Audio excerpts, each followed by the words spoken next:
ఓం శ్రీ మాత్రే నమః.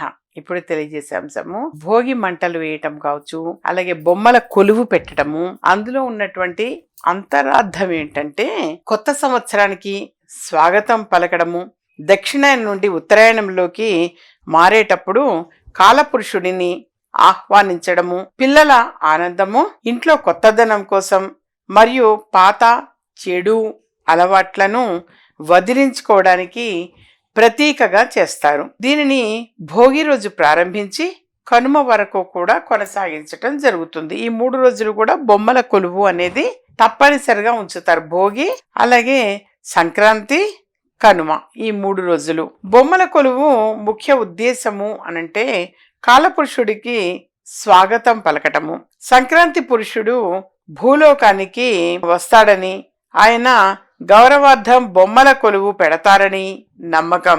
కొత్త ఆరంభరాలు, పాత పనికిరాని వస్తువులను పారేసి మంచిని ఆహ్వానించడము, కొత్త ప్రారంభాలకి మార్గం సుగమం చేయడము దీని లక్ష్యం. పిల్లల యొక్క సంతోషాలు అనేవి మనం చూస్తే దసరా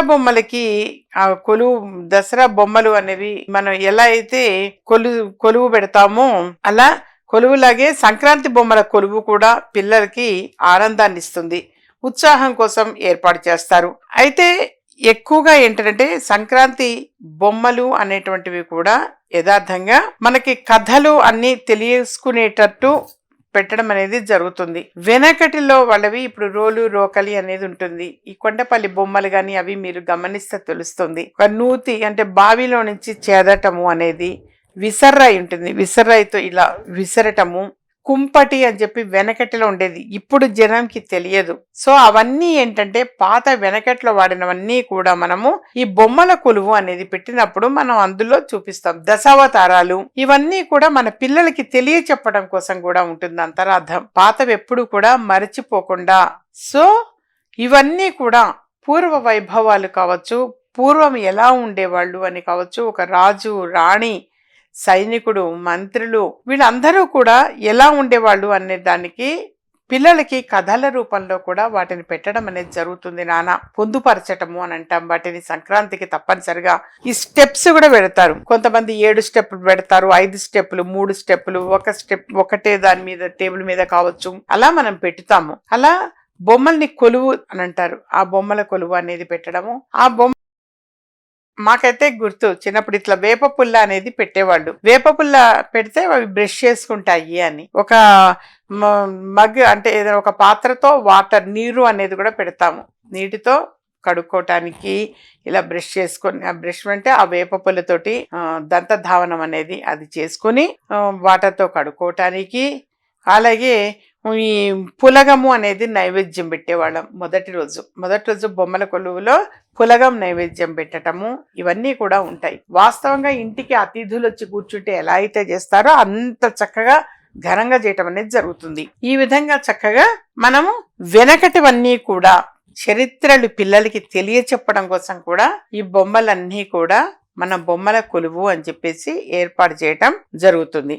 అలాగే పసిపిల్లలు, చిన్నపిల్లలందరినీ అంటే 12 సంవత్సరాల లోపు పిల్లలందరికీ పోయొచ్చు నాన్న. చాలా మందిలో సందేహం ఉండి అడుగుతుంటారు, ఇట్లా చిన్నపిల్లలు 8 ఏళ్ళు మగపిల్లలు ఉన్నారమ్మా వాళ్ళకి పోయొచ్చా అని. చక్కగా పోయొచ్చు. 12 సంవత్సరాల లోపు బాలికలు ఇద్దరికి కూడా పోయొచ్చు. పెద్దవాళ్ళందరూ కూడా పిల్లల్ని చక్కగా కూర్చోబెట్టి మనం భోగిపళ్ళు కలపటం అని అంటాము. భోగిపళ్ళు చిల్లర అంటే వెనకటిలో ఏమయ్యేదంటే మాకు పైసా బిళ్ళ, 2 పైసల బిళ్ళలు, 3 పైసల బిళ్ళలు, 5 పైసల బిళ్ళలు, 10 పైసల బిళ్ళలు ఉండేవి. అవి కలిపేవాళ్ళు. సరే ఇప్పుడు మినిమం 1 రూపీ కాయిన్ కాబట్టి అవి కలపాలి. అంటే రేగిపళ్ళు, అవి బంతి పువ్వుల రెక్కలు, పాలకాయలు అని చెప్పేసి చేస్తారు. చిన్నవి ఈ జంతికలు, కారపూసలు చేసినప్పుడు అదే పిండితో చిన్నవి పాలకాయలు అని చెప్పేసి చేస్తారు. యథార్థంగా ఆ పాలకాయలు ఇవన్నిటినీ కూడా కలుపుతారు. కొద్దిమంది అయితే చెరకు గడ ముక్కలు కూడా వేస్తారు, కొంతమంది అయితే వేస్తుంటారు. సరే ఇవన్నీ కూడా కలిపి పిల్లలకి ఇటు 3 సార్లు అటు 3 సార్లు దిష్టి తీసి వేస్తారంట పిల్లల తలపైన. చక్కగా దిష్టి పోయేటట్టుగా అంతమంది పిల్లల్ని 12 సంవత్సరాల లోపు పిల్లలందరికీ కూడా నిక్షేపంగా పోయవచ్చు. మగ పిల్లలకు కూడా 12 సంవత్సరాల లోపు మగ పిల్లలకి ఆడపిల్లలకి కూర్చోబెట్టి ఈ విధంగా భోగి పళ్ళు అనేవి పోయవచ్చు నాన్న.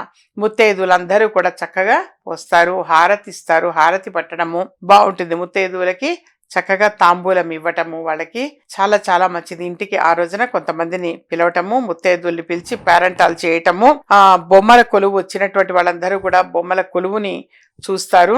ఇవన్నీ స్టెప్స్ వైజ్ గా పెట్టటము, వివిధ రకాల బొమ్మలన్నీ కూడా చాలా అందంగా అలంకరిస్తారు నాన్న.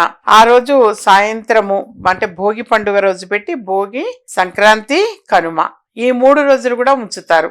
విశేషంగా 3 రోజులు ఉంచటం జరుగుతుంది. బొమ్మల కొలువు అని చెప్పేసి చక్కగా ఘనంగా చేస్తూ ఉంటారు. మనం దసరా పండగకి ఎలా అయితే చేస్తారో దసరా పండగ కూడా అంతే, కొంతమంది బొమ్మల కొలువు పెడతారు. అలా సంక్రాంతి పండగకి కూడా ఆ విధంగా చేయటం అనేది విశేషం. యథార్థంగా చక్కగా ఇవన్నీ కూడా పిల్లలకి తెలుస్తాయి నాన్న. పిల్లలకి కథల రూపంలో ఇవన్నీ కూడా తెలియచేస్తుంటారు, చెప్పుతారు. ఎవరు కూడా మరిచిపోకుండా ఉండేందుకు సంవత్సరానికి ఒకసారి ఈ విధంగా ఆచరించడం వలన పిల్లలకు అన్నీ తెలుస్తాయి. వాస్తవంగా వెనకటిలో ఉన్నటువంటి వాడినటువంటి సామాను విషయం కావచ్చు, ఏమైనా ఇప్పుడు జనరేషన్ లో తెలియట్లేదు, ఏమి తెలియవు వాళ్ళకి. అందుకని అవి మేము వెనకట్లో ఇలాంటివి ఉండేవి, ఇలా వాడేవాళ్ళం, ఇది ఇలా అనేది చూపిస్తుండాలి. అలాగే దేవతలు, ఈ దేవుళ్ళు దేవతల అవి కూడా పెట్టి కథల రూపంలో తెలుస్తూ ఉంటాయి వాళ్ళకు కూడా.